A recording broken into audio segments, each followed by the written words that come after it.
Hi guys అస్సలం అలైకుం నేను మెకానిక్ జాబ్ని మొత్తం కొత్త వీడియో ఎందుకు వచ్చిన ఈ బండి చేస్తున్నారు 2014 గ్లామర్ అండి.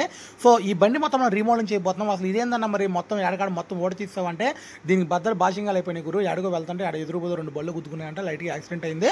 దీనికి ఫోర్క్ మొత్తం బెండ్ అయిపోయింది, ఎదురు డూమ్ పగిలిపోయింది, మొత్తం ఎడకాడ రచ్చ అయిపోయింది గురు. మొత్తం మడ్గారు పగిలిపోయింది, పొట్టలు ఇరిగిపోయినాయి, మొత్తం చెక్కడ అయిపోయింది అవ్వరం అయితే. ఈ బండికి అయితే 6 మంత్స్ దాకా బోర్ చేసా. కాకపోతే మళ్ళీ ఇప్పుడు మనం బోర్ చేసుకోవాలి. నేను చాలాసార్లు బోర్ చేసిన ప్రతిసారి కూడా చెప్తూనే ఉంటా, బండి అయితే మంచిగా తోలుకోండి అయ్యా అని చెప్పి. నా మాట వినరు ఎవరు కూడా, నా ఫాలోవర్స్ అయినా సబ్స్క్రైబర్స్ అయినా నా కస్టమర్స్ అయినా సరే. అంత ముందు అయితే బండి ఇలా ఉండేది గురు, ఈ కండిషన్లో ఉండేది. అంటే అంతకుముందు యాక్సిడెంట్ అయ్యాక బండి ఇలా కండిషన్లో ఉండేది. మన ఓడ తీయక ముందు ఈ రేంజ్లో ఉండేది. చూస్తున్నారు కదండి, అంత ఏమీ లేదు. వైరింగ్ కిట్ మొత్తం పోయింది, ఎదురు డూమ్ పోయింది, ఫోర్క్ బెండ్ అయిపోయింది, హ్యాండిల్ పోయింది. తర్వాత వచ్చేసి చాలా అంటే చాలా పోయినాయి గురు. దీనికి ఎదురు మడ్గారు పోయినాయి, కౌల్స్, సైడ్ డోర్లు, ట్యాంక్ డోర్లు, అసలు బాబోయ్ మామూలు లేవండి, అన్నీ పోయినాయి. సిగ్నల్ లైట్లు అన్నీ పోయినాయి. అసలు మొత్తం వెనకైతే ఇప్పుడు మనం దీన్ని చేయబోతున్నాము రీమోడలింగ్. అలాగే బోర్ అయితే దీన్ని ఏమైందంటే, నేను చెప్తానండి చాలా పని. ఇప్పుడు మనోడే టాపీ పనికి వెళ్తారు, టాపీ మేస్త్రి. వీళ్ళు ఏం చేస్తారండి, కూలి పనికి వెళ్ళేటోళ్ళు, టాపీ పనికి వెళ్ళేటోళ్ళు. మనం చెప్తాం బండికి 10,000, 12,000, 13,000 పెట్టి చేయించుకుంటారండి. కానీ మెయింటెనెన్స్ చక్కగా ఉండదు. 2-3 ఎక్కిపోవడం, 4 ఎక్కిపోవడం, అలా ఎక్కిపోతే బండి అక్కడ నుంచి ఆగిద్దండి. దానికి బోర్ చేశాక బండికి మినిమం మెయింటెనెన్స్ ఒక 2-3 మంత్స్ అనేది. దానికి మనం దాన్ని ఫ్రీగా మెల్లగా నిదానంగా తోలుకోవాలి. అలాగే డబుల్ త్రిబుల్ ఎక్కకుండా మనం దాని మీద ఎక్కువ ప్రెజర్ పెట్టకుండా ప్రశాంతంగా వెళ్తే మాత్రం బండి బాగుంటుంది. బండి లైఫ్ అనేది ఎక్కువ టైం వచ్చింది, ఎక్కువ రోజు వచ్చింది ఇంజిన్ లైఫ్ అనేది.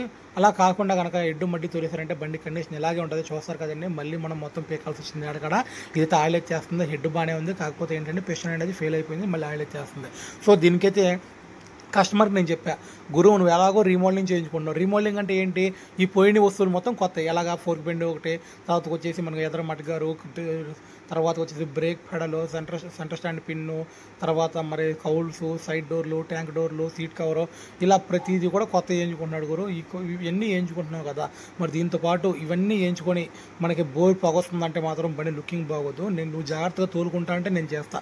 1-10 సార్లు చెప్పాను గురు, నువ్వు జాగ్రత్తగా తోలుకుంటానంటే మాత్రమే నేను బోర్ చేస్తాను, ఆఫ్ బోర్ చేస్తాను. అది కూడా నేను ఫిట్టింగ్ ఛార్జీ తీసుకోను, పెట్టిన పెట్టుబడి మాత్రమే తీసుకుంటానని చెప్పానండి. అలాగే దీనికోసం అయితే 1,500 రూపాయలు తీసుకున్నా బోర్ కటింగ్కి. అంత మట్టిగా తీసుకున్నా, ఫిట్టింగ్ ఛార్జ్ కూడా నేను తీసుకోలేదు. ఎందుకంటే నా మిస్టేక్ ఏమీ లేదు. తోలేటోడు సర్కల్ లేకపోతే మనం ఏం చేస్తాం గురు, 2-3 ఎక్కించుకొని ఎలా పడితే అలా చెత్తగా తోలేస్తే ఎలా కుదిరిద్ది, బండి ఎలా ఆగిద్ది, ఆగదు కదా. దాంట్లో ఉన్న దమ్మ నుంచి ఉంటుంది, మొత్తం తీసేస్తే. మొత్తం అయితే దీన్ని రిమోడలింగ్ చేస్తాను. అసలు దీని వీడియో మీకు నెక్స్ట్ వీడియో అప్లోడ్ చేస్తాను. దీని కండిషన్ ఎలా ఉంది, దీనికి ఏమేమి సామాన్ వేస్తాను, దీని ఎన్వైర్మెంట్, దీని కథ ఏంటి, మొత్తం నేను మీకు క్లియర్గా చెప్తాను. అంతవరకు కూడా మనం నెక్స్ట్ వీడియోలో మీకు రావాలి అంటే మాత్రం నన్ను ఖచ్చితంగా సబ్స్క్రైబ్ చేసుకోండి, లైక్ చేయండి, షేర్ చేయండి. Thank you.